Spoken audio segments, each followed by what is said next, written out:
खमनई की सुरक्षा के लिए रूस से ईरान ने संपर्क किया। खमनई के करीबी ईरानी अफसर ने रूस से संपर्क किया है। यह भी कहा गया कि हालात बिगड़ने पर रेस्क्यू की प्लानिंग पर बातचीत की गई है।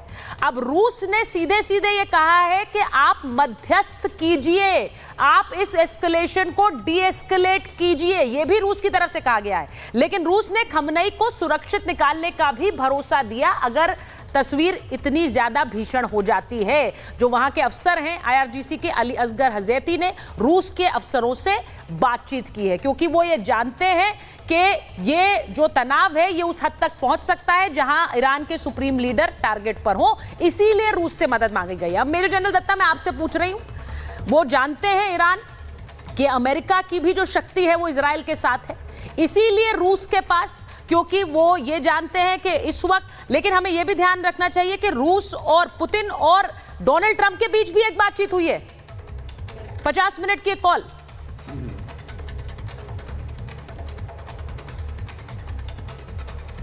Major general Dutta.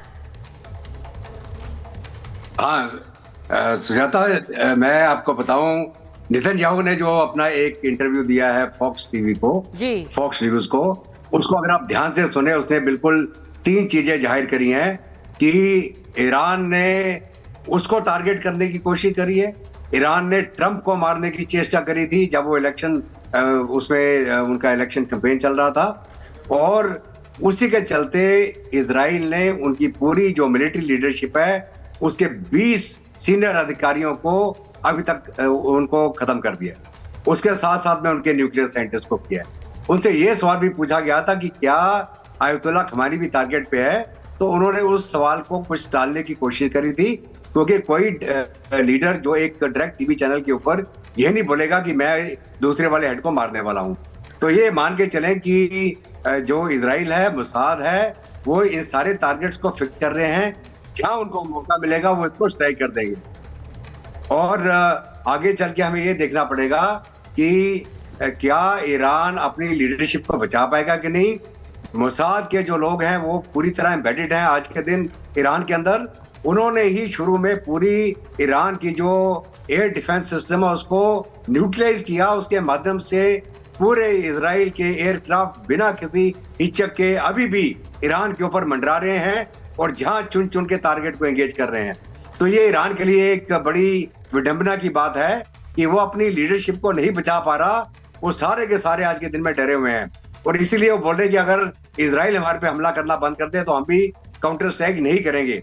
लेकिन इजराइल अपना जो टारगेट उसने चुना है, जो उसका एम था, जो 19 महीने से उसके ऊपर लगातार थ्रू प्रॉक्सी हमले हो रहे थे, हाँ। अभी वो उसका बदला ले रहा है चुन चुन के, और वो भी न्यूट्रलाइज करना चाह रहा है कि आगे से चल के ईरान अपना न्यूक्लियर डिवाइस ना बना पाए।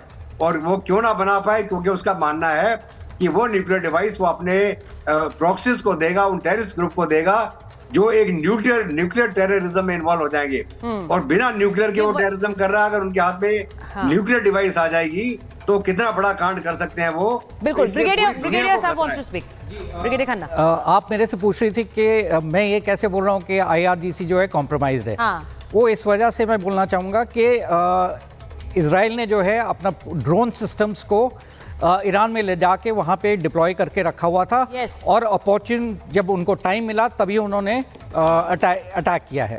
दूसरा, जो साइंटिस्ट हैं, जो मिलिट्री लीडरशिप है, कुछ मिलिट्री लीडर्स एक जगह जो है वो एक बंकर में मीटिंग कर रहे थे, उनको पिन पॉइंट एक्यूरेसी के साथ डिस्ट्रॉय किया गया है। दूसरा, जो रडार सिस्टम्स हैं उनको तबाह किया गया है। जो उनके न्यूक्लियर साइंटिस्ट हैं, आप देखिए तकरीबन 9-10 न्यूक्लियर साइंटिस्ट को मारा गया है और बहुत छोटे कम टाइम फ्रेम में मारा गया है। तो ये बिना पुख्ता जानकारी के अब एक ड्रोन जो है वो एक बिल्डिंग के अंदर, एक अपार्टमेंट के अंदर घुस के जो है वो उस साइंटिस्ट को जो है मार देता है। हाँ। तो ये कहां से इंफॉर्मेशन आई है? ब्रिगेडियर खन्ना, मैंने आपको समय इसलिए रोका क्योंकि मेरा जो अगला हिस्सा है शो का वो इसी बात पर है। मोसाद किस तरह से और कैसे फैला हुआ है ईरान में, ये ईरान के लिए भी चिंता का विषय है, इसीलिए मैं उस पर आऊंगी। लेकिन इस बीच जरा मैं आपको बता देती हूँ कि इजराइल और ईरान के बीच जो मिसाइल अटैक तेज हुए हैं उसमें तेल अवीव में अमेरिकी दूतावास को भी नुकसान पहुंचा है। ईरान ने मिसाइल से दूतावास पर हमला किया है।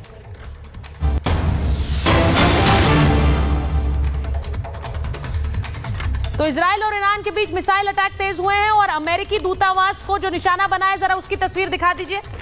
अमेरिकी दूतावास को निशाना बनाया गया है और अब इससे सवाल उठेंगे कि क्या अमेरिका इसे अपने ऊपर हमला मानेगा। अमेरिकी दूतावास पर भी हमला किया है। विजुअल्स दिखाइए जरा। ये देखिए अमेरिकी दूतावास पर जो हमला हुआ, जो अटैक हुआ है, उसमें अब अमेरिकी दूतावास भी निशाना बना है। उसकी ये तस्वीरें आ रही है। तेल अवीव में अमेरिकी दूतावास पर मिसाइल हमला हुआ है। अब मैं आपको बताती हूं कि अमेरिका इसके काउंटर करने के लिए पूरी स्ट्रैटेजी तैयार कर चुका है। जंग में ट्रंप के महायोद्धा की एंट्री कैसे हुई है, ये जो आप देख रहे हैं, ये ट्रंप का और अमेरिका का महायोद्धा है। यूएस ने मिडिल ईस्ट में भेजा यूएसएस निमित्ज। यूएस नेवी का ताकतवर एयरक्राफ्ट कैरियर इस वक्त मिडिल ईस्ट में तैनात हुआ है। यूएसएस निमित्ज परमाणु क्षमता से लैस है। ये अमेरिका जानता है ये युद्ध कहीं किसी हद तक भी जा सकता है। 90 से ज्यादा लड़ाकू विमान लेकर यूएसएस निमित्ज चलता है।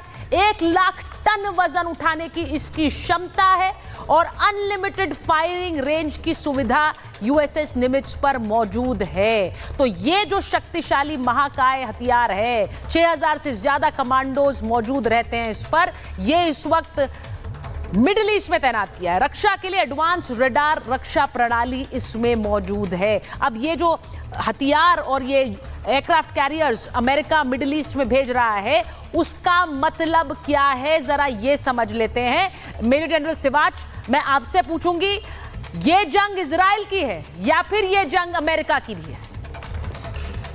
देखो सच्चाई है सुचिता, ये लड़ाई जो है ईरान वर्सेस इजराइल है। हाँ। और इजराइल के साथ खड़ा हुआ है अमेरिका पीछे।